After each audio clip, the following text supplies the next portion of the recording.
Hello, everyone, and welcome back to episode 45 of Sooner Girl Sports Pod. And I have one of my favorite interviews with former Sooner football standout Marcus Dupree. I interviewed him a couple of months ago, and I have been telling everyone since then that I talked to him, and I've been obviously trying to spread out my football content throughout the season. And it is finally time for you guys to hear this amazing conversation. Was connected to Marcus through a mutual friend of ours. Shout out to my friend Larry for giving me that connection. And Marcus is just the most amazing human. He is so kind. I truly enjoyed talking to him and getting to know him. I've even talked to him a couple of times since our interview. And he has invited me to things and hasn't forgotten about me. And that just truly means more than anyone will ever know. I grew up hearing his name. Of course, as I talk about in the interview with him, I was only 2 years old when he played at OU. And so obviously I did not watch him play, or I probably did, but I don't remember. But just his name is synonymous with greatness at the University of Oklahoma. And just the fact that he took the time to chat with me and come on to my podcast is truly humbling. I'm forever grateful for my conversation. And I hope that you guys enjoy my conversation with Marcus Dupree. So today's episode, I'm going to put the Sooner headlines of the week and my injury report at the end of the episode so we can get right into the interview with Marcus. So you can find Marcus on Twitter/X and on TikTok, and I will link all of that in the show notes, and we'll be tagging him, of course, on social media all week long with clips and promos from the show. So be sure and give him a follow, give him a shout out, tell him thank you for coming on the show and that you enjoyed the interview. His grandson, Janalen, plays for Jackson State, and his cousin is Isaiah Dent, who plays for OU. He is one of our tackles.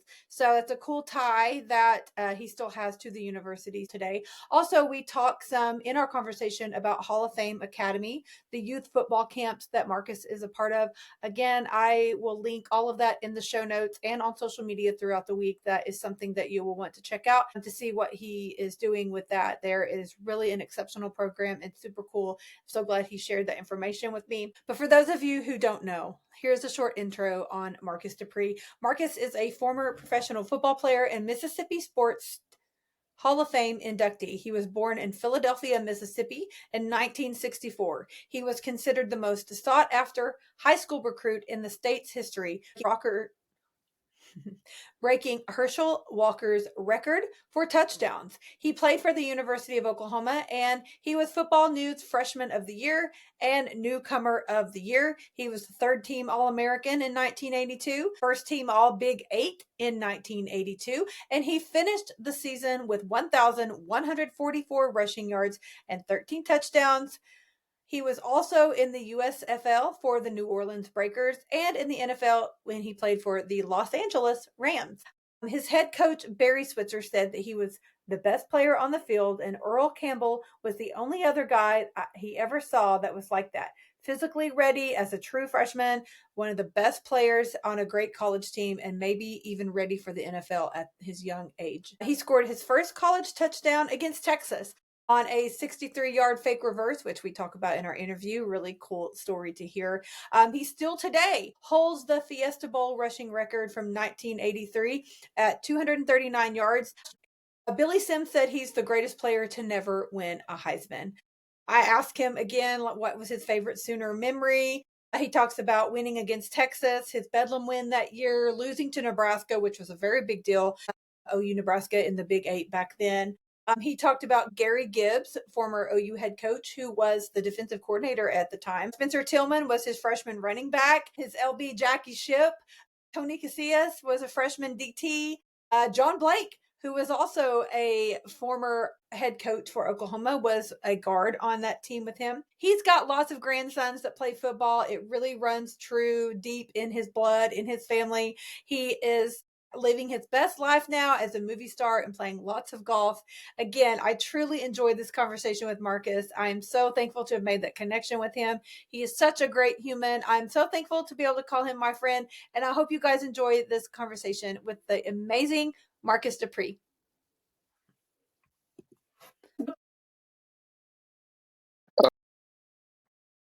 Well, I greatly appreciate you giving me part of your time because you're quite the busy fellow these days, huh? I am always busy. That's Gotta good. keep it moving. That's right, sir. That's right. You got to live your best life, right? Got to.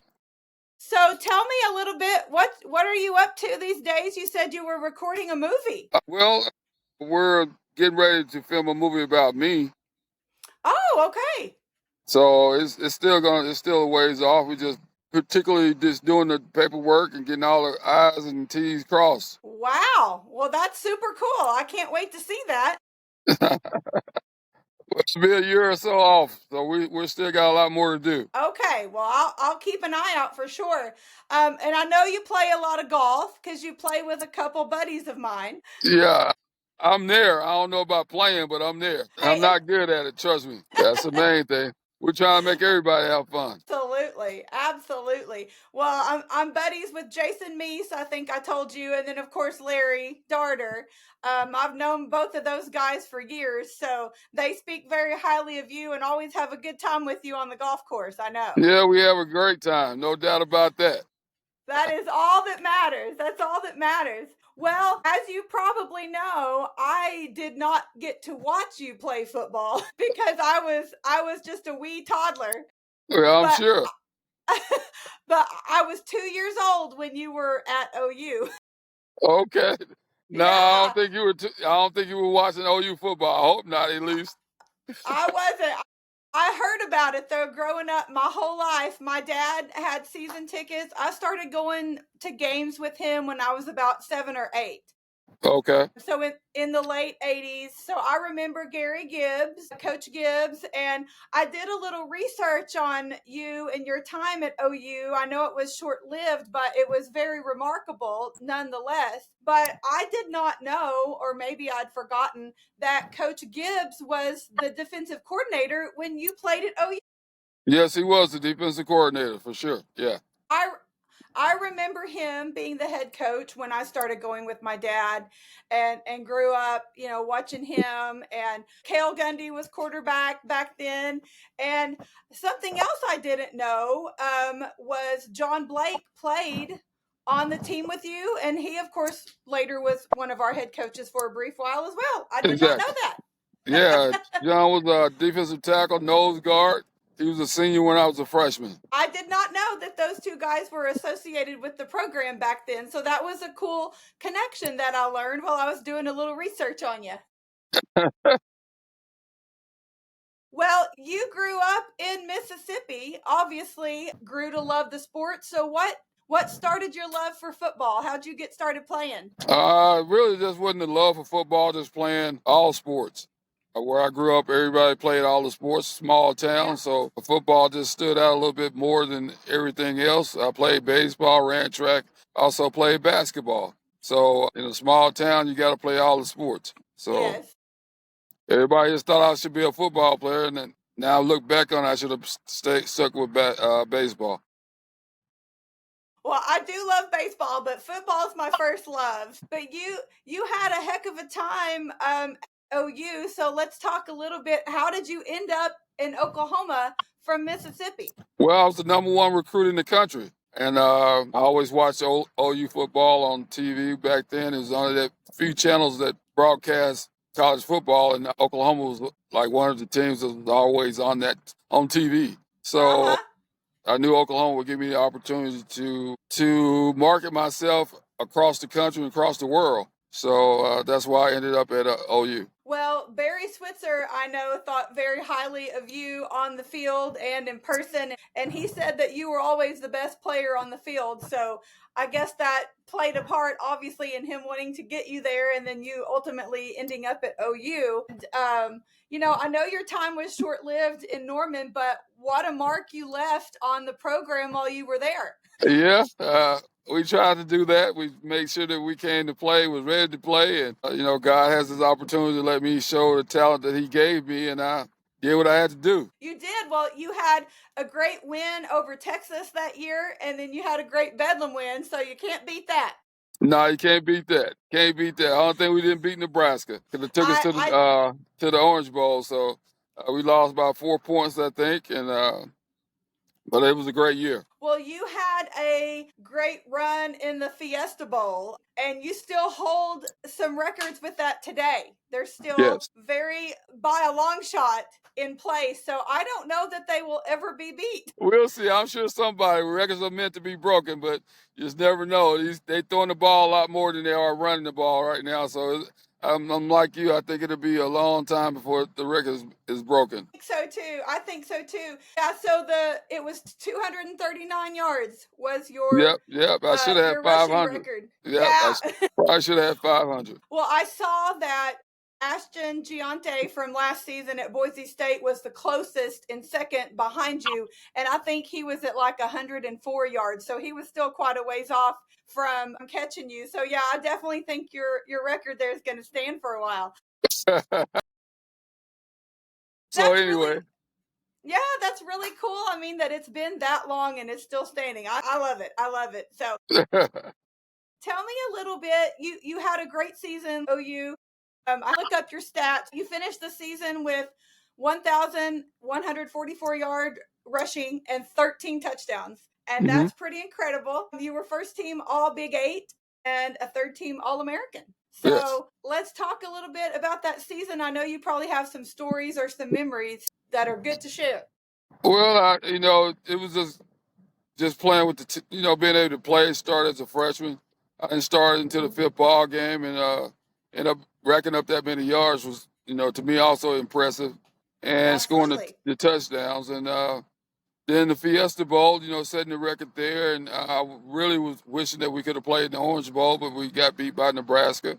And it was Mm-hmm. a good year, especially for 18-year-old freshman coming in and trying to learn his way. End up making a lot of good friends, and Wayman Tisdale, who played basketball, was one of my best friends. And Oh, awesome. so it was a great year, and that's what I remember. Wayne. A lot of the football players, I guess, just didn't hang with. I was with Wayman all the time, Uh-huh. so I used to go home with him to Tulsa, and then, so that was like get away from campus type of deal, home from Mm-hmm. home. I mean, get away from and get an opportunity to branch out and meet other people, and so I thank Wayman for that. Rest in peace. But it was a great year, 1982. Yes, well, that's awesome that you were such good friends with him. Of course, Sooner fans are going to recognize his name for sure. Again, obviously, I didn't watch him play, but I know that name very well. So that's really cool that you guys had that connection. Obviously, Coach Switzer is still around, still leaving his mark in Norman and doing all the things. So tell me a little bit about your relationship with him back in the day and just throughout the years. I'm sure you guys still see each other today. Oh yeah, we still see each other. No, it was the on and off love relationship.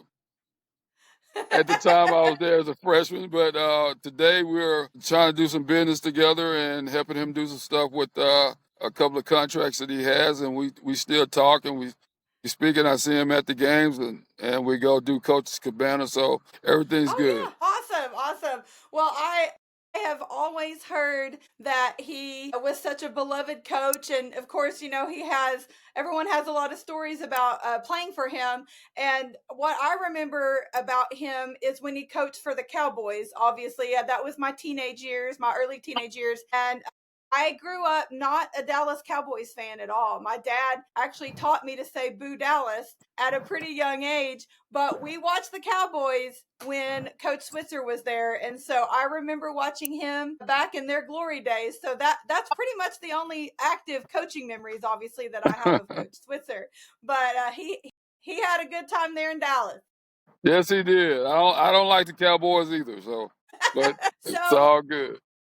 so you played in the NFL. You played for the Rams. I did. I played a couple of years with the Rams, but I set out 5 years because I got a career-ending knee injury, and one day I just woke up and said, you know what, God, you give me the strength to let me play. I mean, train for these 3 months, is get in the best shape possible, and let's go see Awesome. what we can make happen. And that's what we did. That's awesome. So you played for how many years? I played two. I played two in the Okay. USFL, and I played a 2.5 in the.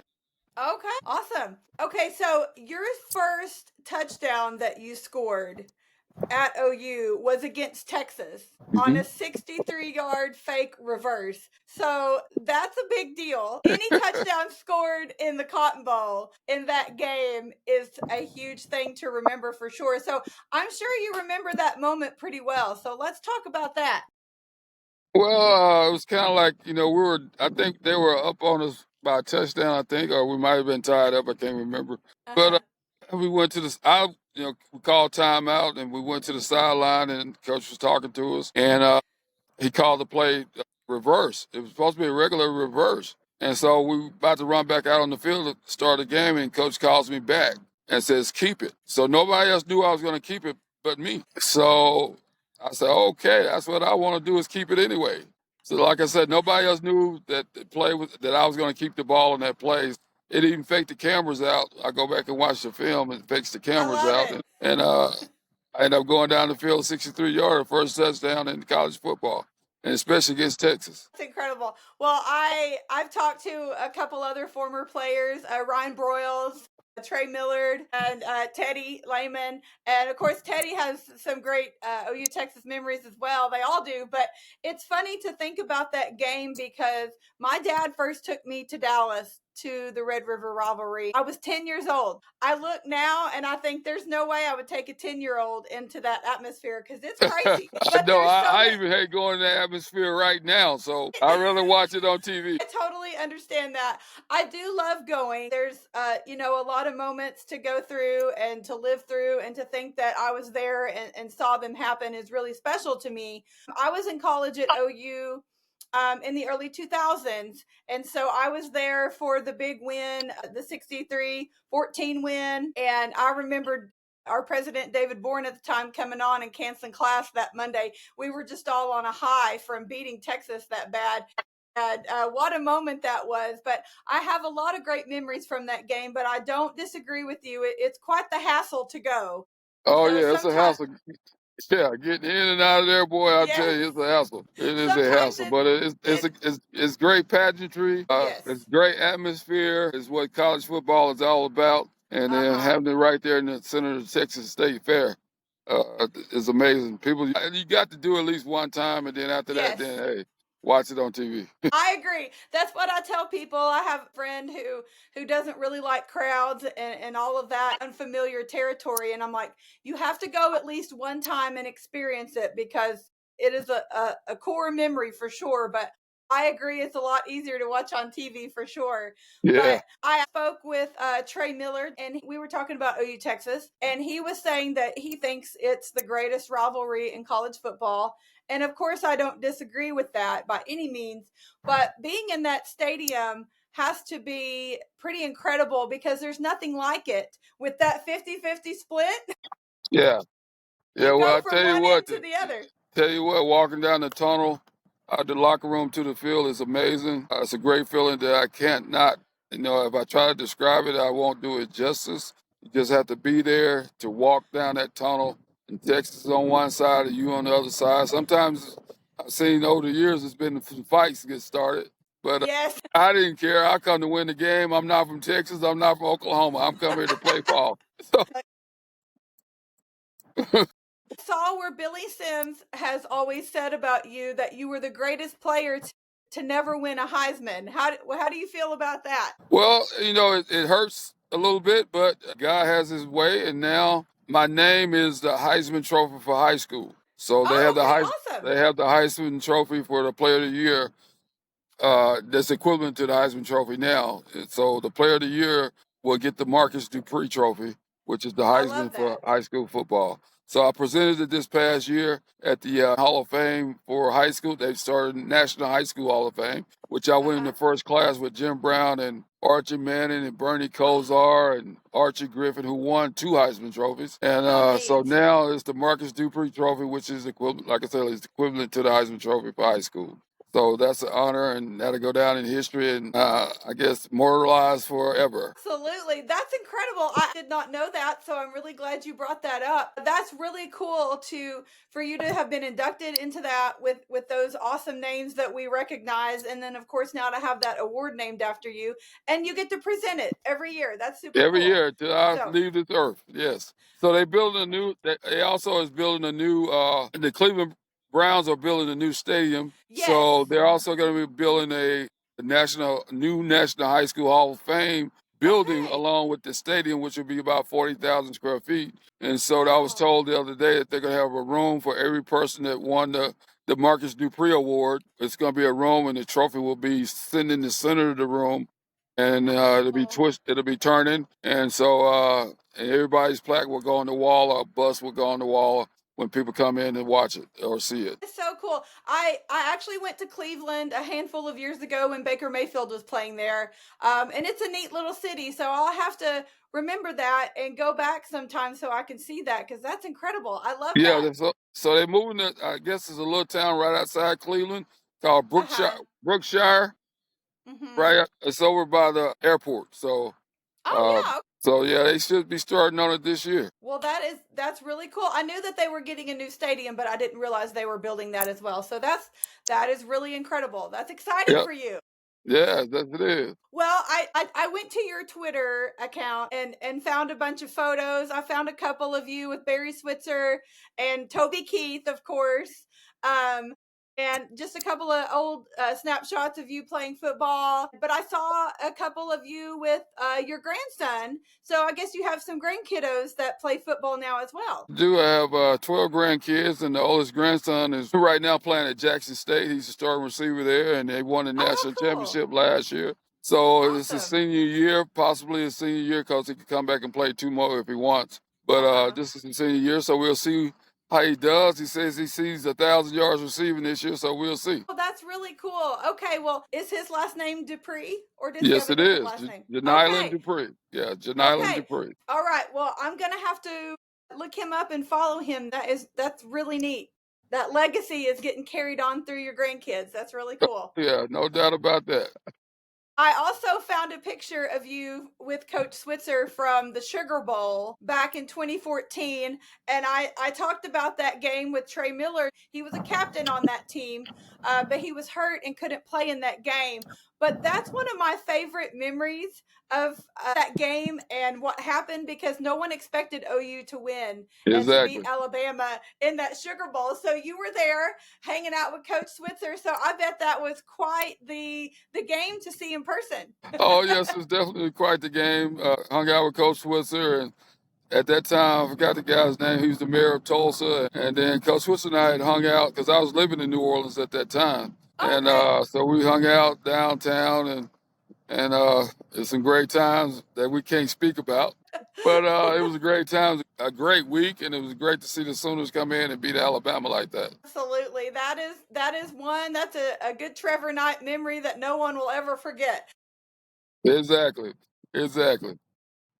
Well, can you think what's another game that you've gone to that sticks out to you of being one of your favorite games to have attended? Let's see.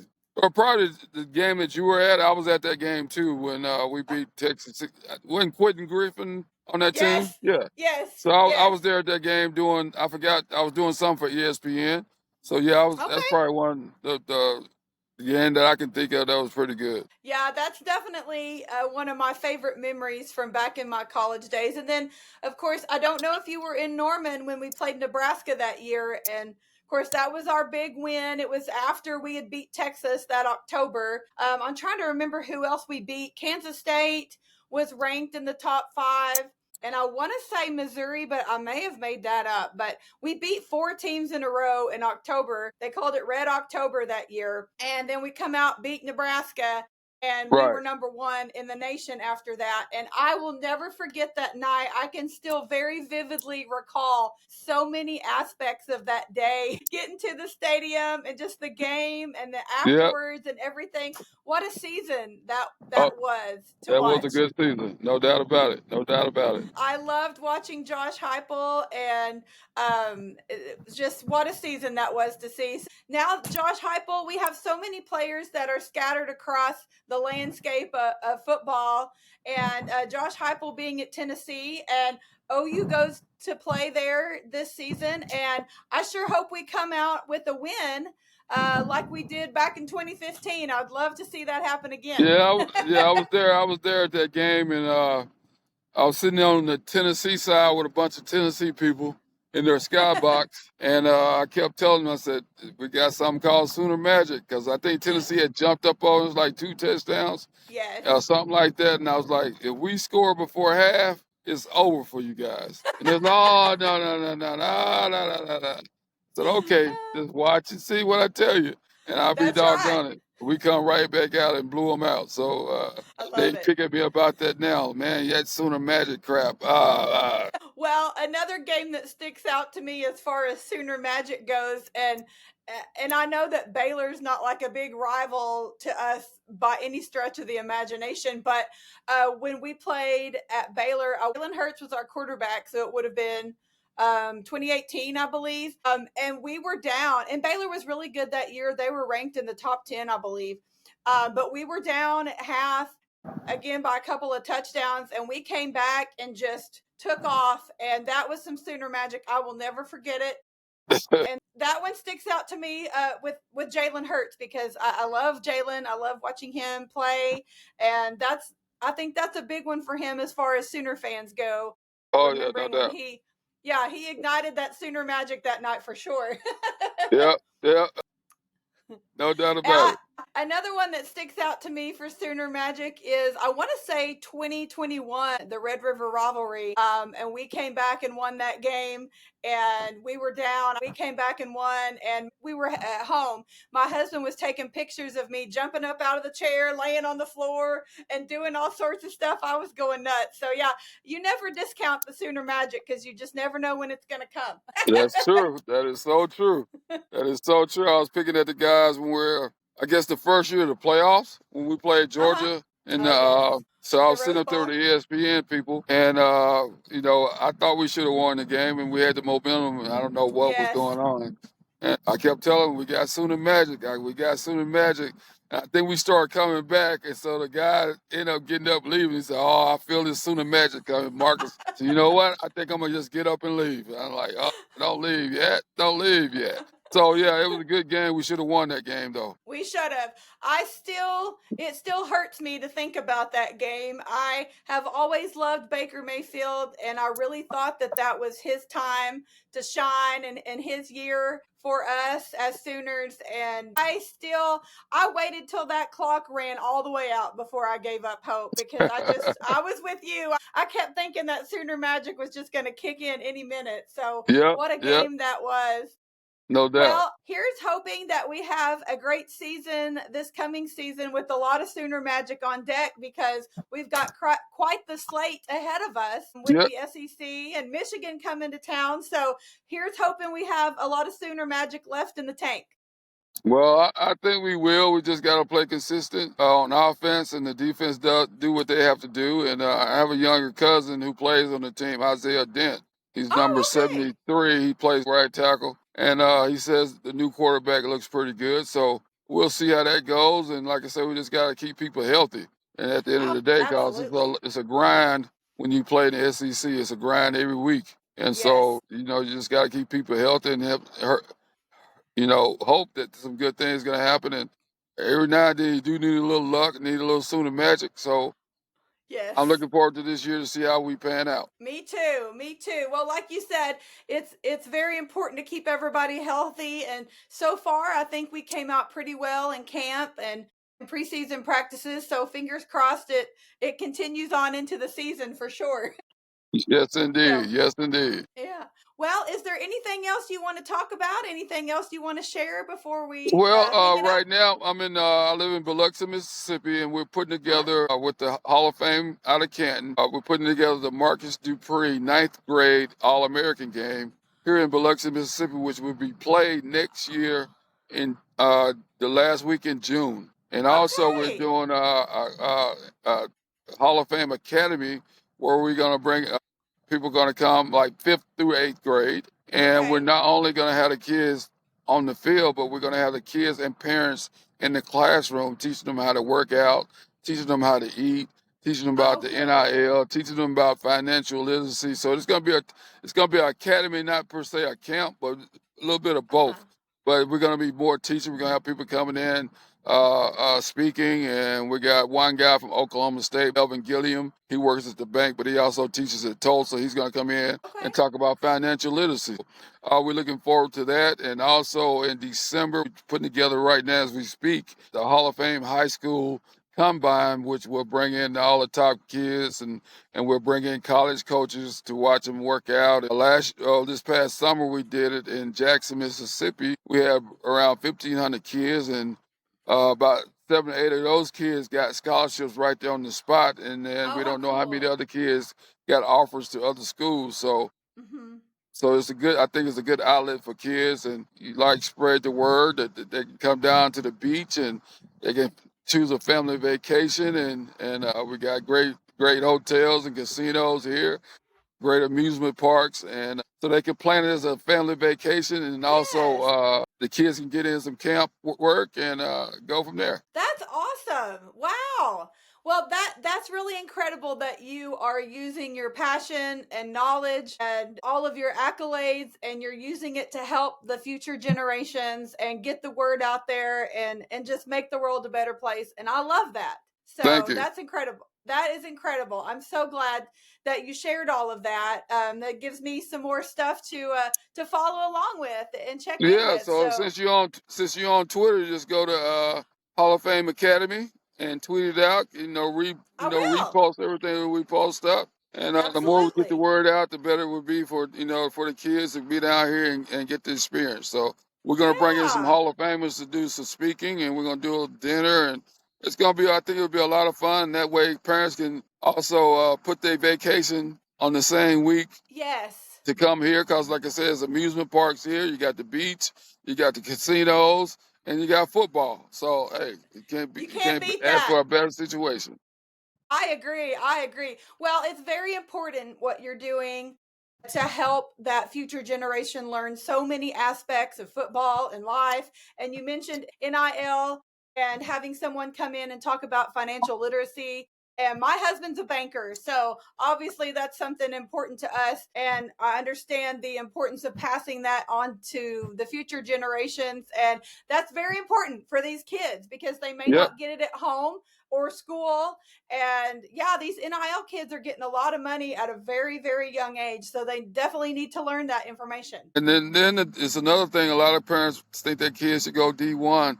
It's more than just Yes. D1. You got SCS, and you got Division two and Division Mm-hmm. three and NI. Uh huh.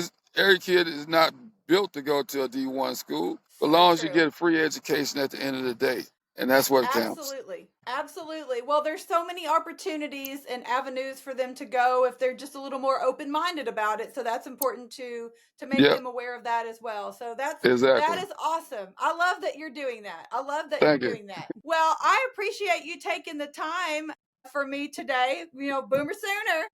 That's right, baby. Boomer. And now on to this week's injury report with Dr. Jason Linen. Well, at least we have a fun win to talk about. Man, that game was crazy. Wasn't Yeah, it awesome?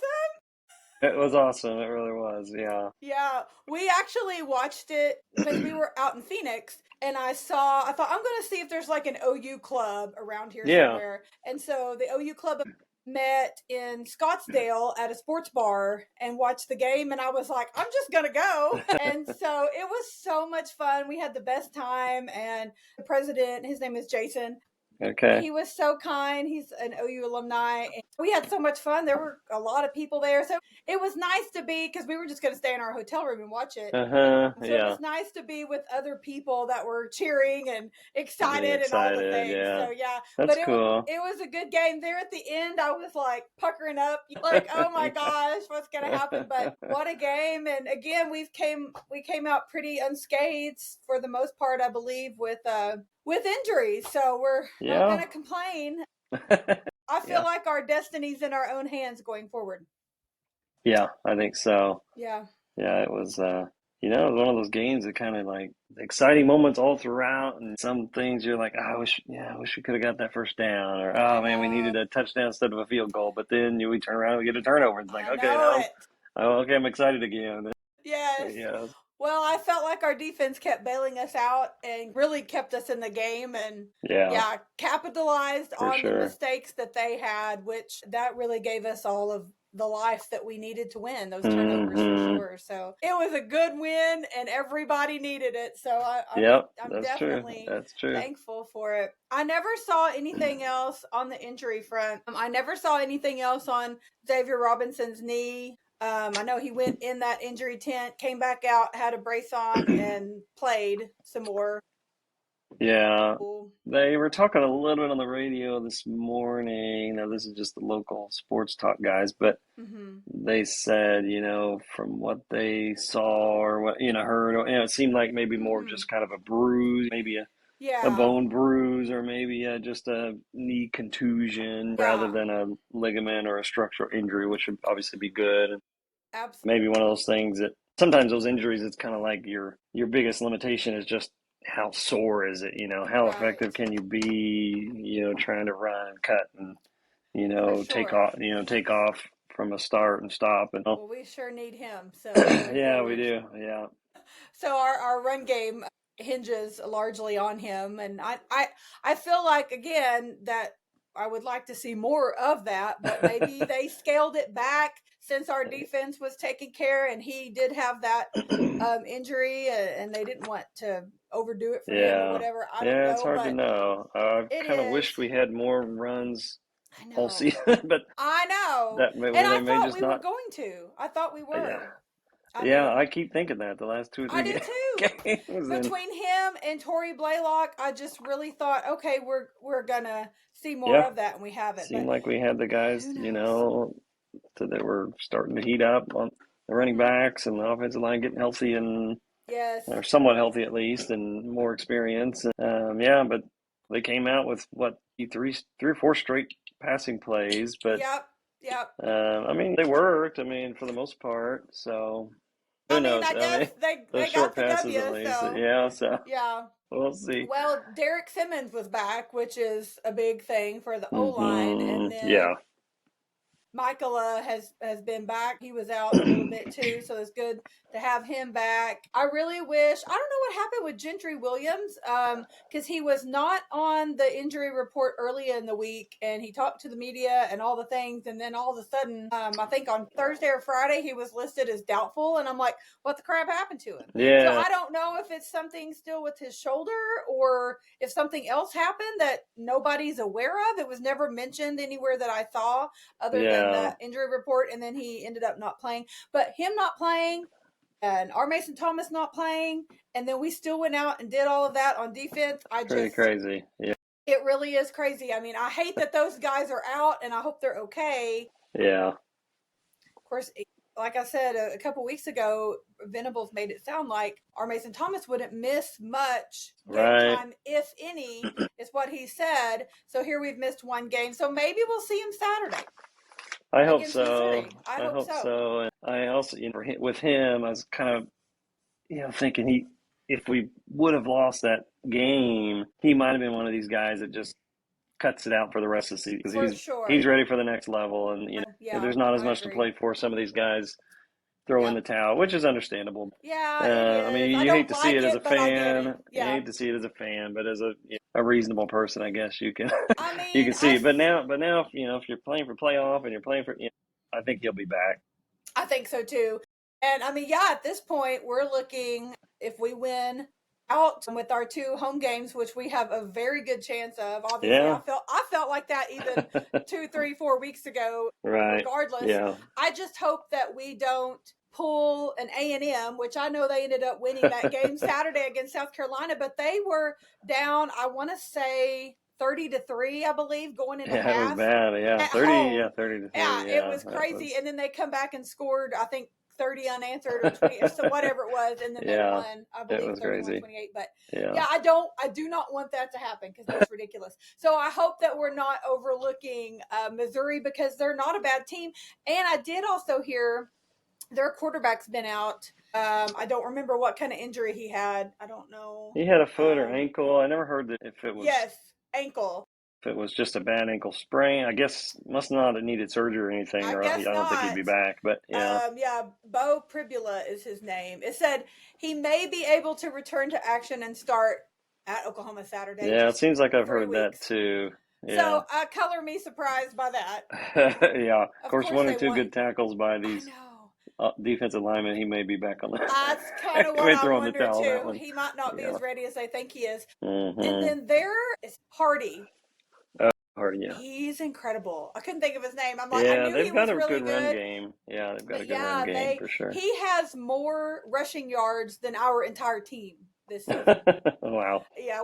He's 1346 yards, 15 touchdowns. We are 1307 yards, 17 touchdowns. Oh wow. Yeah. Yeah. Yeah. So back to the run Although game if we had to pick situation. one part of our But defense to stop, I mean, I think it would be we could exactly. stop the run.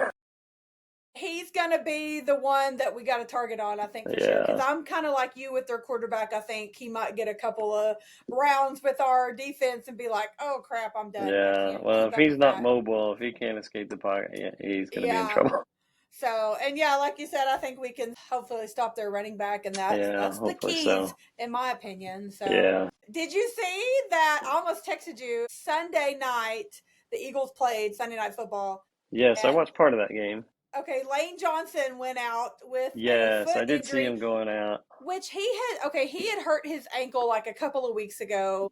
And then they taped him up and he came back. Mm, Well, I just assumed maybe it was the same thing, like he re-aggravated it or wasn't ready or whatever. yeah. No, guess what? He has a Liz Frank sprain. Really? Oh wow. Isn't that crazy? I thought of all things, like I don't think All I'd things. ever heard of that in my whole life until Now I've got a couple Kyler, of. and now Yeah. here we are. We got Lane Johnson out with it too. And yeah, Mm, they said he'll be out 4 to 6 weeks. So of course yeah. Kyler just got put on IR, and Yeah, that so was bad. Yeah. so I didn't get to see him Sunday, but that's okay. We still had fun at the game. But anyway, I just thought it was crazy. I thought of all things, Lane Of all Johnson the to get things, yeah. re-injured again, and now it's that. But Yeah, him so limping into the locker room or I something. hate it for Yeah. him. I mean, he is quote older as far as NFL Yeah, he's been standards around a go. while for He sure. has. Yeah. I can't remember. I mean, I think he's been around like close to 10 years. Well, I would think so. Maybe I more than think, that. yeah. Yeah. I mean, it's got to be at least that. I can't remember. It all kind of runs together. And then Dylan Gabriel, speaking of NFL, he's plays Yeah. for the Browns. He went out Yeah. with I think concussion. I think they said concussion protocol, yeah, for him. So I hate Didn't that look for like a him. terrible hit that I It saw, didn't. but Yeah, sometimes those are just kind of freak, just the way the head gets jarred back on yeah. the ground or something, But Well, and Baker, they ended up losing Sunday, but he had a score where he went over to score the touchdown and he landed on his head. And I literally thought to myself, concussion match or like a neck or something. yeah, But neck, he was fine. I mean, I guess, like you said, it just depends on how they land or how they hit it or yeah. whatever. But Yeah, he was fine. But some of these guys take these hits and you think, oh man, he'll be out for sure, and jumps right yeah. back up. Yeah, Baker just kept rolling. I mean, he dove like head first and then just rolled and got up. So Yeah, he's Baker, I crazy. guess. I was going to say, Jaden Jackson, he was questionable the other day, and we never knew what for, I don't think, but he played. Oh yeah. But I never saw what exactly was going on with him, or if it's Yeah, maybe a I continual didn't thing, either. but he played, so that's good news. Yeah, yeah. Some of So these injury reports are kind of weird. How guys shift around and I know. they'll look better, then they won't. Then they'll be back on questionable. Then they'll be back on doubtful. Yes. And Well, so, they start putting them out on Wednesday, so I always look and I'm like, okay, is there anything new? What's happened? And then as Thursday and yeah. Friday progresses, some of them will fall off, like Derek Simmons or Mm-hmm. whoever. But yeah, I guess we'll find out, here in the next day or so what it's looking like for Missouri. But I expect to see their quarterback at least start. And hopefully our Mason Thomas is back. So I know he wants to be back for sure. Yeah, hopefully it's Especially, back. Yeah. yeah. And like you said, as long as we win these next two games, we could host round one of the playoffs That would in be Norman. crazy. That's a Yeah, big that would deal. be I mean, crazy. I mean, it is. some of the matchup predictors or playoff predictors I saw, they had us matched up in Norman with Notre Dame. I'm thinking that would be a crazy environment. That would be crazy. That would be insane. That would be insane. I signed me up for that one. And also I've heard possibly USC. Of course, yeah. if Lincoln Riley ends up back in Norman, Oregon, they'll be in the mix for sure. I don't know if they can beat Oregon though. I don't know that they can. Yeah, I don't, because I think it's in Eugene, so that'll be a tough win for them. Will. Yeah, I'm a big fan of Dan Lanning. I think he's an excellent coach. Yeah, and they have a really good team this year. I don't think that they can beat Oregon. I mean, it is what it is. I'm not saying I'd be sad if they end up in Norman for a playoff game. Can you imagine, like, offensive mastermind, defensive mastermind? I mean, and the crowd would be on Lincoln like white on rice. I mean, it would be. I would almost feel bad for him, you know? Yeah. I would. I mean, he deserves it. I'm not going to say he doesn't, but I would still feel a little bit bad because it would be ugly. It would be very, very. It would, but you couldn't sign me up fast enough if that happens. But I'm with you. I don't think they can beat Oregon, so I don't know that that's going to happen. I think it's more of a Notre Dame scenario. But I like Marcus Freeman. They've got a great team too. They've got a good team. I mean, I don't know that I'd want to play them. I know. I wouldn't be necessarily scared, but I don't know that I want to play them. I know. I'm the same way. I'd prefer to play like a Power 5 team or whatever, or a Group of 5 team or whatever. Whoever gets the quote consolation prize in that 11th and 12th spot. Yeah, I certainly. If I'm gonna play Notre Dame, though, I would rather it be in Norman than in. Oh, for sure, yeah. So that South Bend, and I think you would think if OU wins out, they would be in that top 8, which would get them. I think so. A home game. So. I think if we win out, we're home game, and I think if we lose one of these, then I think we're out. Probably out, out. Yeah. Unless some crazy business happens and somebody else in the top 8 lose something. Yeah. I can't recall all of the matchups that are all the scenarios. There's still too many scenarios to really. There are. I don't anticipate it happening though. Yeah. I mean, as long as we win out, we control our own destiny, in my opinion. For sure. And again, we've got to win that first round game in Norman if it does happen, regardless of who it is. Yeah. So, and then I don't know what happens after that. I can't think. I believe it's New Year's Day is the next round, but I mean, definitely turned into an exciting season. Yeah, I know it really did. I think after that Texas loss, we were all like, "Well, crap." Oh yeah, everyone was frustrated with that, and then after the second loss, that people were like, "Oh, here we go. That was terrible." No one thought that we could beat Tennessee and Alabama on the road. And I'm not going to lie, if I had to put money on it, I don't know that I would have guessed we would win both of them. If I recall, I don't remember exactly what I said, but I was at least hoping we would win one of the road games. Mm-hmm. So when we won at Tennessee, I was like, oh, thank God, now we're not like back up against the wall. Yeah. But the Bama win just... I don't want to say it shocked me, but man, we just played our hearts out.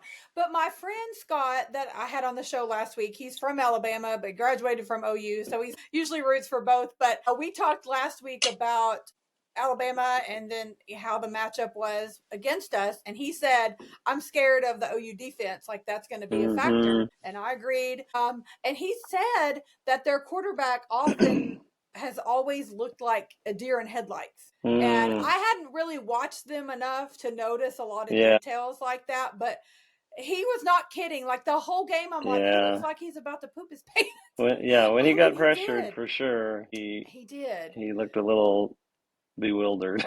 But I still saw so many people putting him in the Heisman watch, which he had a lot of yards He's on had good, Saturday. yeah, he still had a lot of yards. He's He had good did a lot stats of all year. numbers. Yeah. So I'll give him that, but I'm just like, I don't know. I mean, because they have 2 losses, right? They have 2 losses now. Yeah, yeah. Yeah. Okay. So I don't know. I mean, I again, don't, I I don't know kind who's of, going to win the Heisman. It seems to be wide open, really. I I, mean, maybe I, this Indiana guy probably, if they keep. yeah, I agree. I mean, even if they lose to Ohio State in the Big Yeah. Ten title game, if it's close or as Which long as is he a doesn't good get chance. completely murdered, then he'll Yeah. probably stay in the hunt for that. I agree.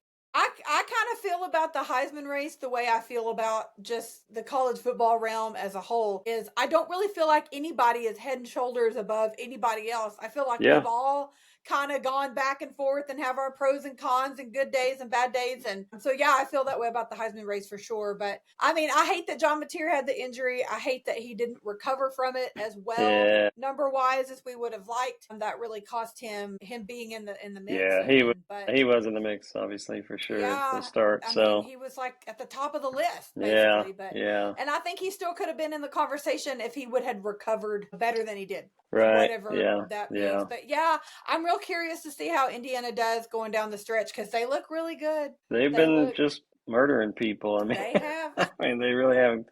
they Just that have one game, what was it, Penn State, that was yes, close that they had to yes. pull out at the end. But the rest of them, yeah, they've just been Yeah. putting people down. Yeah.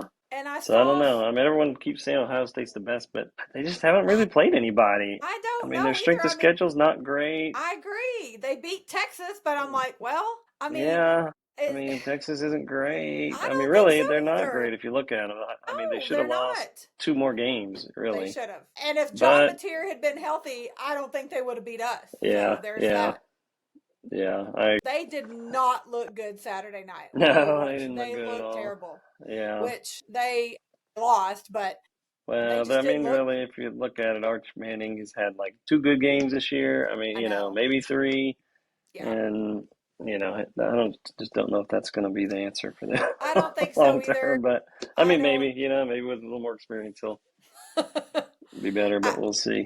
and rumors too that Sarkeesian is 1 foot out the door. Of course, I know these rumors are always happening, but Well, I'm yeah, like, I don't yeah, know how true that is. But I mean, there's so much going on across the whole landscape that's with great. The it's so coaching many. stuff's going to be crazy when it starts It to it is insane. But fall into Virginia place. Tech, they nabbed James Franklin, which Penn I heard they State were talking fired. about it. Did they sign him Yep, they officially? it's Okay, official. Yeah, okay. so Penn State fired him right after that Mm-hmm. loss, which I thought was insane of them to do, but nobody asked me. But yeah, I think that's a good hire for Virginia Tech for them. And then I don't know, there's just so much going on. There's so much. That's a lot, yeah. So we'll Yeah. see. It'll all start So domino effect here yeah, pretty soon. it's gonna start. And so yeah, as long as we win Saturday, I mean we got 11 a.m. again Saturday, which is frustrating. And Yeah, the then morning games. Yeah, yeah. yes, Two and then thirty, I think, is the last game, right? yeah, I Yeah, think they just announced 2:30 for LSU, and yeah, everybody was hoping for a night game for that, including yeah. myself. I So I know. really hate that. Yeah, It's like it kills them to give us a night game. And I yeah, think we've only played like 2 night games all season. We had one home game at yeah. I think night so. and then Tennessee at night. I think that Tennessee was it might have been it. Yeah, yeah. because Michigan was at night, right? I think that was I the. think the home game that we had at Yeah, I night. think so. Yeah, But yeah, I think those are the only 2 home games. So that's really frustrating to me. yeah, But and we've had yeah. several 11 o'clock games. I mean, one of them on the road Hmm. and then a couple at home. But we just got to take care of business. I don't care That's what right. time of Yeah, day it just is. gotta We just got to get it win. done. So That's right. Yep, just gotta win. Just gotta win. okay, and now on for this week's Sooner headlines of the week. First of all, I hope you guys enjoyed that amazing interview with Marcus Dupree, and then my injury segment with my friend Dr. Jason Linen. I'm so thankful to sit down with him each week and just discuss what's going on with injuries and any updates we have and just talk a little football. So I really appreciate him doing that each week as well. I'm going to save the Alabama game for the end of the headlines of the week since I might talk a little longer on that. But a quick update on the NFL. Baker unfortunately had a loss to the Bills on the road this past Sunday. Kyler is still on IR with the Cardinals. They unfortunately lost their game against the 49ers at home this past Sunday. And Jalen was on Monday Night Football. The Eagles against the Lions and Jared Goff. They did win that game. It was such a good game. So shout out to Jalen and the Eagles for that win. Also, shout out to Billy Bowman. He recorded his first solo sack of the season. He has assisted earlier in the season, but his first solo sack of the season with the Falcons. He caused Panthers quarterback Bryce Young to leave the game temporarily. He had 4 tackles in addition to that sack, bringing him to 26 tackles and 1.5 sacks on the season. Also, we saw Danny Stutzman at the Alabama game on the sidelines this past Saturday. He is with the New Orleans Saints. They were on a bye week, so he was able to get out and support his Sooners. I heard, and I can't remember who told this and where I saw it, but I heard that he was actually given Brent Venables' sideline pass for the game on Saturday because he wasn't able to get his own credentials, and they're very strict about who they let on the sidelines there at Alabama, and obviously they're going to let Brent Venables down there. So word on the street is that Venables gave Danny his sideline credentials so that he could come on the sideline with the team on Saturday, which is pretty cool. But it was really cool to see him there and just supporting his Sooners. Also, shout out to our Mark Andrews with the Ravens. He just this past Sunday hit the most receiving yards in franchise history for the Baltimore Ravens at 5,778. Also, just a quick update on the stadium renovations in Norman. A few details. The goal is to start after the 2027 season and complete it before the 2029 season. It's a $450 million cost. It's essentially paying for itself due to the premium seats that will be available at its completion. OU studied several other stadium renovations, such as Florida State, to get some ideas on how to handle it. A quote from OU President Joseph Harris sums up why they felt like they needed to do the renovations. Ultimately, Oklahoma hopes that these renovations will generate more revenue and help pay for things like revenue sharing, facilities, and things like that. I'm going to move on and talk about some of our other sports and save basketball and football for the end because those are the big things going on right now. But I do not want to overlook what is happening across the other sports. So I did want to mention it was National Signing Day last week for all of the sports except for football. That happens in December. But we had so many different athletes signing for all of our sports. So please be sure and go check out all of the social media for all of our sports across the board.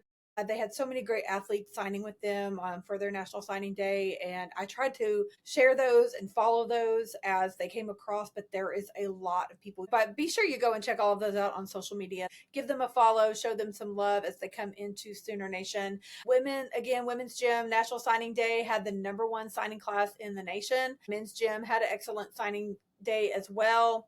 Also, our baseball, we got lots of new recruits coming in, National Signing Day also. And it was announced the stadium renos for OU Baseball Stadium. The Kimry family has given over $25 million to the renovations for L. Dale Mitchell Park. They will be renaming the stadium after the Kimry family, which is more than justified. Absolutely. So many thanks to that sweet family for their donations to OU baseball and the program and the stadium. Softball, the full schedule is now out. Would like to point out that Bedlam softball will be played on Wednesday, April the 15th at Devon Park. So get that one on your calendar for sure. Again, now the full schedule is out. They do have first pitch opening day on Thursday, February 5th. There's so many great games coming up to look forward to. Lots of great matchups starting out in Arizona, then going to the Mary Nutter in California, which we did not play in last year. So it's cool that we're going back to do that. Then we will again be hosting the Okana Invitational in Norman the last weekend in February. Fingers crossed for better weather than they had this past February for sure.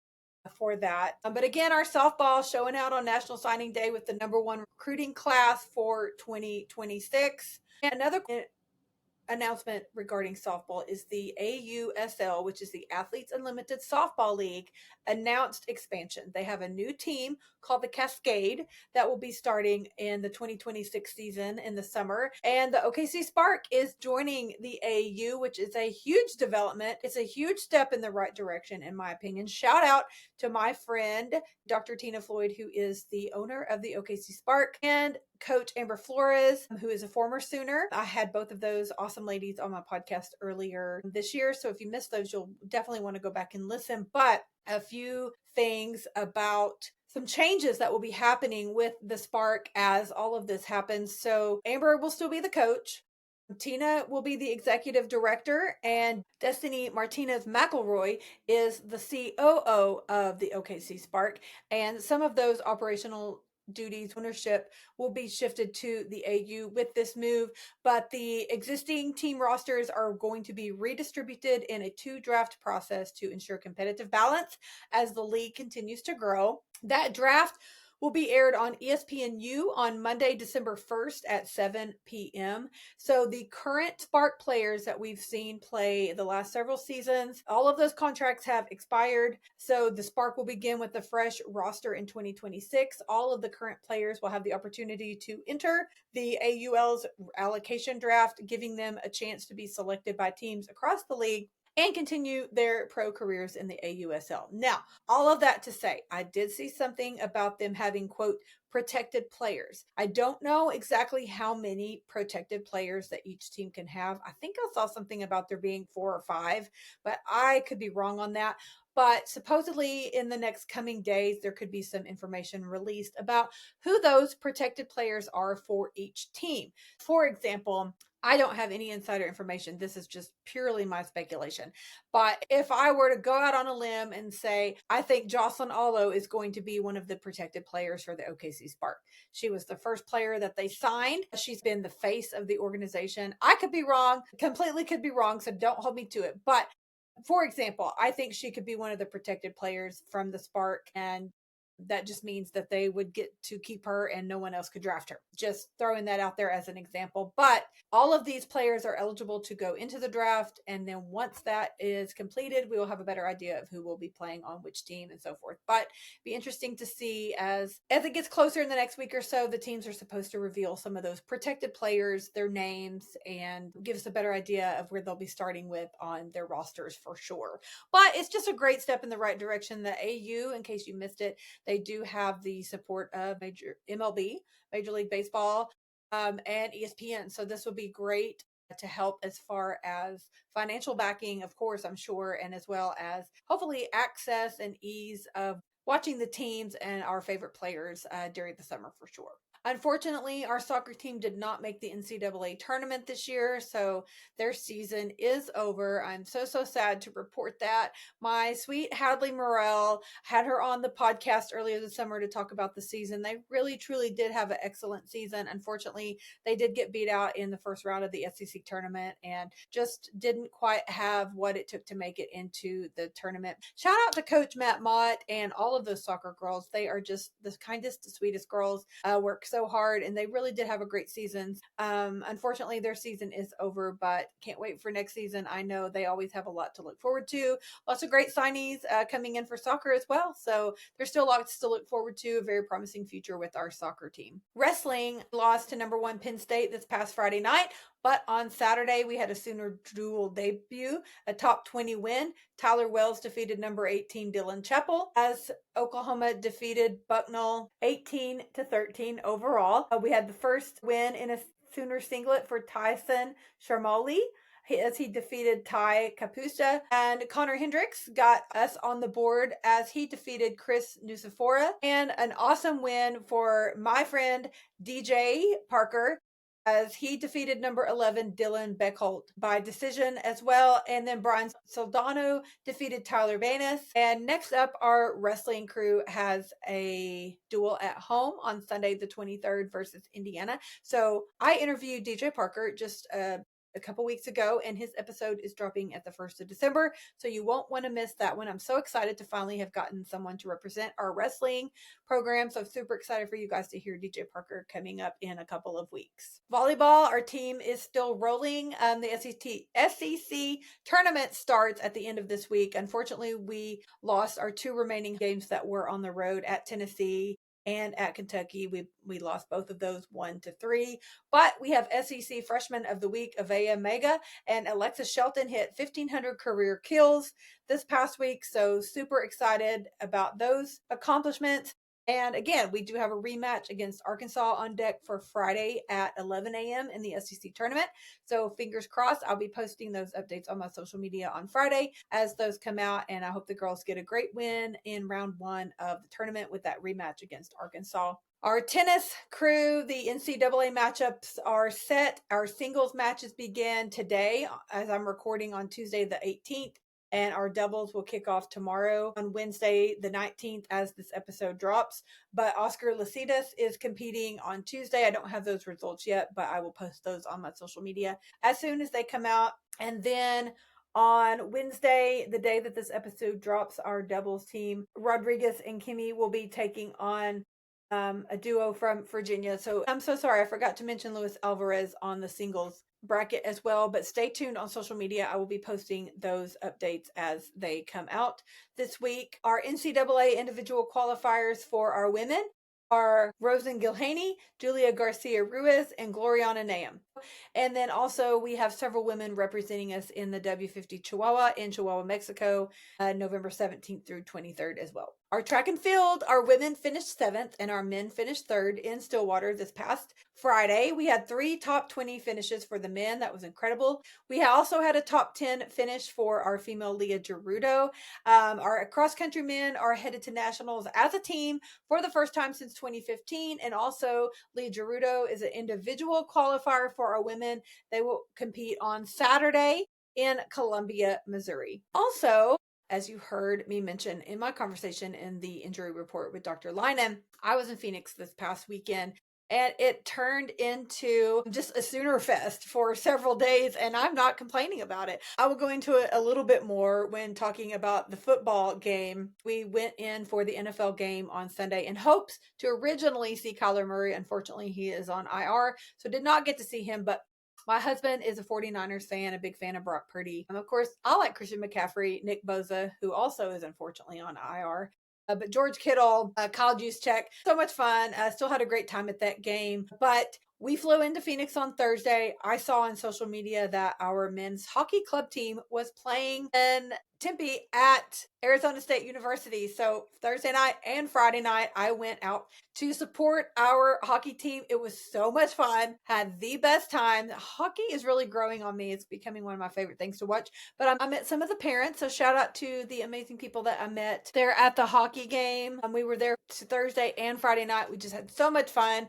And I got to meet Nate Monticelli. Nate is the brother of our former softball pitcher, Peyton, who has since transferred to LSU, but they are just the sweetest family. I've been Instagram friends with their mom, Lauren. So shout out Lauren. And when I had an opportunity to meet Nate, I stuck around after the game. It was just so cool. He was such a nice, sweet kid. I snagged a photo with him, posted that on my social media, so you can go check that out. I just had the best time. And so all that to say, if you have a chance to get out and support any of our club sports, especially hockey, I know they play through the end of February. There's lots of opportunities. They play on their home ice in Edmond at Arctic Ice. So get out and support them. It's just so much fun, and they really, really appreciate the support. So if you get a chance, get out and support the hockey team and all of our club sports. I share as much information as I can on our club sports on my social media, on my Twitter/X, on my Instagram, Facebook stories. You can find me on all the platforms at Sooner Girl Pod.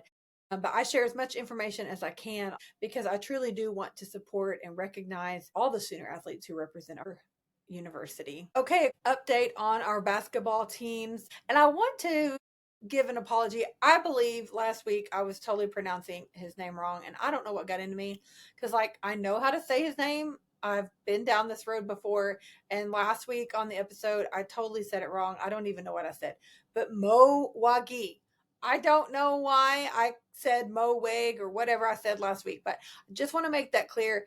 His name is Mo Wagi on our men's basketball team. So my apologies to him for my brain fart or whatever the heck it was for mispronouncing his name last week. But I just wanted to clarify that. Also wanted to point out, again, back to signing day, Gage Mayfield signed with OU. He's a forward from Alabama. He is the lone signee for the 2026 class as of right now. Of course, that will change in the coming months, but he is the lone signee for now. But he is a good snag there for the class for Porter in 2026. It seems like forever ago that I watched the game in McCaslin. It was last Tuesday night, a 96-69 win over Arkansas Pine Bluff at that student-only game. They packed it out. It was super loud. It was really cool.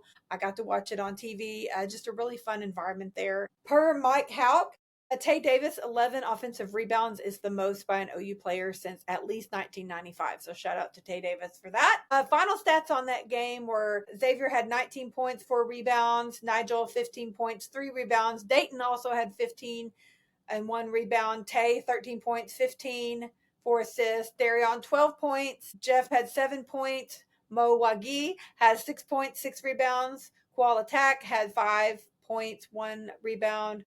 Reed Lovelace, 3 points, 1 steal. And Kai had 1 rebound, 2 assists, and 1 steal. We moved on to Saturday, played Nebraska, and we lost 105-99. So next up for our men's basketball team, we have ORU on Thursday night at Lloyd Noble Center. And then we have Alcorn State on Sunday afternoon at 1. Our women's basketball, our latest ranking that just came out this week, we are ranked number 8. We did fall a couple of spots after our loss this past week, but that is still okay. We are sitting well in the top 10, and losing to number 3 UCLA, of course, was a bummer, but that is a very good team with a lot of depth and totally national title contenders. It just gives us something more to strive for and work hard toward. We did fall to UCLA last week. We just didn't have, again, the depth and experience to compete with the Bruins. They are an exceptional squad, but again, just a good learning experience for the young team. And we need our freshmen to figure it out really quick. And they will. They will get that experience and they will get the job done for sure. It's early in the season. There's a long way to go. So I'm not worried about it at all. Gianna Neepkins, she was just key for UCLA. You may recognize the name. She was in the portal for this coming season, and OU did make an effort to get her, but just couldn't contend with UCLA. But she's an exceptional player, and she really was the only player that we went after. So unfortunately, they ended up winning that battle, but it was really hard to swallow that she was the one that was such a factor in that game. But we still have a lot to look forward to and have a lot of excellent talent on our roster.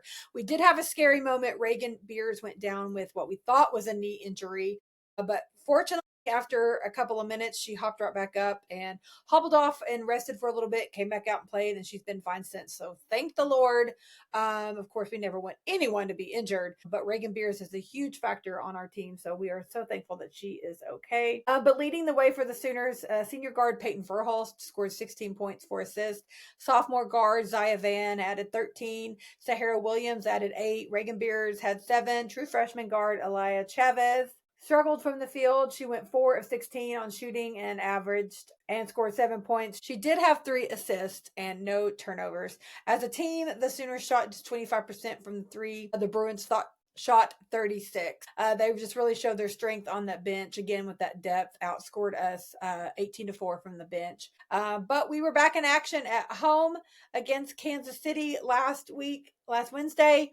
We won 89-61. Chavez had a night. She had 29 points, 7 3-pointers and 4 assists. Peyton Verhulst had 13. Sahara Williams, 12, 8 rebounds. And Brooklyn Stewart, 11 points. We also hosted North Alabama last Friday at 10:30 a.m. for the annual field trip day.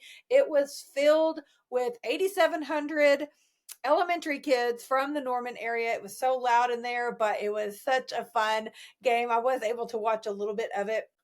We did win that game 89-61. It was a great dominant win for OU. Great to see again Reagan and Elia both getting it going. Had some great development minutes also. Beers had 20 points, 11 rebounds. Travis 17, 4 rebounds. And 12 points, 3 rebounds, and Sahara Williams 13 points and 9 rebounds. That's a double-double for Reagan Beers. That's number 46 for her in her career, the most in the SEC. So shout out to her for that. A little funny tidbit, if you've heard any of these kids saying 6'7", they really got wild in the LNC when Zaya Van hit the 67th point at 6'7". Those kids were going nuts with her free throw. Just hilarious. They had a great time at their field trip. If you missed some of those photos and videos on the 6-7 shot, you'll want to go back and check those out. It was pretty comical. And any of your kids who are into the trendy 6-7 thing, they'll really get a kick out of it. Also, it was just announced today that Elia Chavez is SEC Freshman of the Week. And up next, you can find our basketball women playing Wednesday night. So the day that this drops, Wednesday night at 6 p.m., it is Native American Heritage Night at the LNC. So get out and support our women. It is such a fun, talented team. You won't want to miss out on supporting them. Okay, now on to football. I know I mentioned this briefly in the injury report with Dr. Lynan, but I was out in Phoenix this week and we went out to Scottsdale with the OU Club of Arizona. Shout out to Jason. Shout out to Terry. Shout out to Newcomer. I met some truly great people at that watch party at Backyard Sports Bar in Scottsdale. It was so much fun. Like I said, I just got on social media. I saw that the OU Club of Arizona was getting together to watch the OU game. And I was like, I gotta go. I gotta go. And I'm so glad I did because that game was incredible. And I'm so glad that I was able to watch it with like-minded people and not just in my hotel room or at some other random sports bar, kind of watching by myself. So shout out to Jason was awesome. He's an OU alumni that lives out in Phoenix. And I'm actually probably going to have him on the show sometime soon for an episode of Crimson Chronicles, which is my fan series. He's definitely Sooner born, but I can't wait to just chat with him. Maybe after the football season, do a little football recap, talk about how he became a fan and things like that. But he was so much fun. I think he's definitely maybe a male version of myself, but I just had the best time with the OU Club of Arizona. Thank you so much for welcoming me. Thank you, Jason. He gave me a shout out and really helped me promote the podcast and get people to support me and follow me. So I truly do appreciate him doing that. Okay, in case you missed it, Oklahoma beat Alabama at home on their homecoming last Saturday and broke their 17-game home winning streak 23-21. Again, as I talked with Dr. Jason, if you had told me we were going to win both of our road games against Tennessee and Alabama, I don't know that I would have believed you. But I'm so glad we did. Now we control our own destiny and we have got to win out. But again, not going to go much into that since I did talk about it with Dr. Jason. But Tate Sandell, Special Teams Player of the Week for the SEC. Eli Bowen, Defensive Player of the Week. Taylor Wine, Defensive Lineman of the Week. Those awards have kept rolling in. Tate Sandell, again, on the Lou Garza semifinalist list. Coach Venables got a coaching award for the week. We were the Pop-Tart Team of the Week. We've just gotten a lot of different rewards rolling in from that game, and rightfully so, as it was incredible. Alabama falls to 2-5-1 all-time versus Oklahoma after that loss, including being winless 0-4 in regular season games. Truly incredible. Only 4 teams since 1980 have won at Alabama and Tennessee in the same season. OU this year, LSU did it in 2011, Auburn in 2004, and LSU did it in 1988. But the Sooners are the only ones to do it in consecutive games. So pretty big deal there. Again, like I said, Brent Venables' first comment in the aftermath of the victory, he labeled the game as a slugfest and gave it up to Kalen DeBoer in Alabama. Nobody really deserved to lose that football game, and I can't disagree with him there. We did all of this, as a reminder, without Gentry Williams, without R. Mason Thomas. They haven't lost at homecoming games since 2001. We won that game with only 212 yards of offense. To defeat Alabama on the road is just too incredible. 212 total yards is the fewest for an OU team in a win since the Sooners defeated number 5 Texas in 2001. Brent Venables was the co-defensive coordinator then as well. We started with a string of 2 3-and-outs. We had a new school record for Tate Sandell, making 19 field goals in a row and counting as the game went on. We had a couple missed opportunities with fumbles, but it turned into a blessing in disguise when Eli Bowen had the 87-yard pick six early in the game, and then RSJ picked off that regardless of whether Kendall Daniels had grabbed at that wide receiver, and unfortunately that resulted in a Bama touchdown due to the penalty, but that's okay. Next drive, Mateer 20-yard rushing touchdown, breaking 5 tackles on the way to the end zone. Great score by Mateer. Taylor Wine with the block on the kick to go to halftime, 17-14 at the half. During the second half, Tate Sandell converted again from beyond the 50. 52-yarder gave Oklahoma the 2014 edge. He was 7 of 7 at that point for over 50 on the year, and at that point had made 20 straight field goal attempts. Thank God for our kicker, and thank God for the Bama mistakes that we were able to capitalize on and really turn into profit for us. It was frustrating when Mateer tucked it, but he couldn't risk the penalty. I went back later and I heard that apparently there was some O-line downfield and we would have gotten called back on a penalty anyway. So a nearly identical play happened in the Ole Miss game. The officials flagged Oklahoma for an illegal man downfield.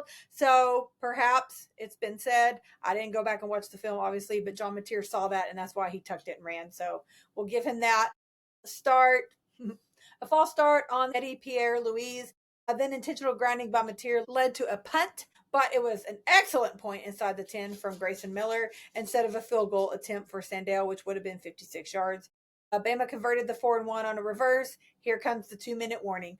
Here comes Peyton Bowen. He blocked the catch and the Sooners won. It was truly an incredible game. If you have not heard Toby Rowland's call on that 87-yard touchdown or the Peyton Bowen block the catch, you really need to go back and listen to those. Again, you can see the power plays on the social media for OU football. Just a truly incredible game, everything about it. The reality with the Sooners team is that they still haven't found an offensive rhythm yet, which is super frustrating, at least not since John Mateer's hand surgery, which again, Dr. Jason and I talked about. But they keep winning games, finding a way to win despite pretty persistent offensive stagnation. But our defense is just chef's kiss, incredible. Back-to-back ranked SEC road wins, pretty remarkable, and we did that without our best defensive player. Again, just a reminder, the whole OU team boarded the team flight wearing shirts that said hard to kill. And again, now the path to the college football playoff runs through Norman, Oklahoma, as long as we take care of business at home the next couple of weeks. We finished the night 8-2. John Mateer, 15 of 23, 138 yards, 23 rushing, a touchdown. Xavier Robinson had 34 yards. Michael Carter, 3 catches, 36, 212 total yards of offense. Kip Lewis, 2 sacks. Ty Simpson, the Alabama quarterback, just for comparison, I want to throw this out there. 28 of 326 yards and a touchdown and interception. But they had 406 total yards of offense. But we have Missouri at home on Saturday at 11 a.m. Again, not a quarterback to worry about this week. It is the running back, Ahmad Hardy. 25 rushes, 300 yards, and 3 touchdowns just last week. He has more rushing yards than the entire Sooner team the entire season. Again, I gave those stats with Dr. Linen, but in case you missed it, he has 1346 yards, 15 touchdowns on the season. Just him, Ahmad Hardy. OU has 1307 and 17 touchdowns. So I'm going to contain him, which I don't think will be a problem. But also, it was also announced LSU game on November 29th, 2:30 kickoff. We've got 2 excellent home games coming up. Opportunities for us to really show out and get our job done. Excited to see what this team does. I just know we're not going to overlook Missouri. I just know we're not going to overlook LSU. We have so much in front of us. Considering everything we've gone through this season and a lot of people really getting down on us, especially after that second loss, we've really got the whole world in front of us right now and are in the palm of our hand right here. We just have to take care of it. Have all the faith in the world that we will. Okay, my Sooner MVP of the week, I'm going to give it to Tate Sandell and the Sooner defense for that win at Alabama. Also cannot overlook the Bowen brothers, Peyton and Eli. Incredible plays that they both had in that game as well. Also want to mention that Teddy Lehman said that his player of the week would have been Kip Lewis. He had 2 sacks when we needed them, which were truly incredible timing. So I do want to give a shout out to Kip. Don't want to get him overlooked. Basically, our defense and Tate Sandell, just truly incredible performance by them in Alabama on the road.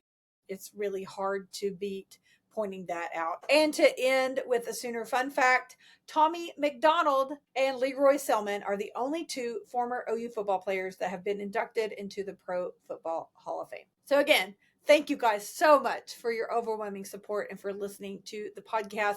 If you have not already, please go download and subscribe, share with a friend, leave me a rating or review, whatever social media platform or podcast platform that you are on. Please go and follow me on all platforms at Sooner Girl Pod. Merch.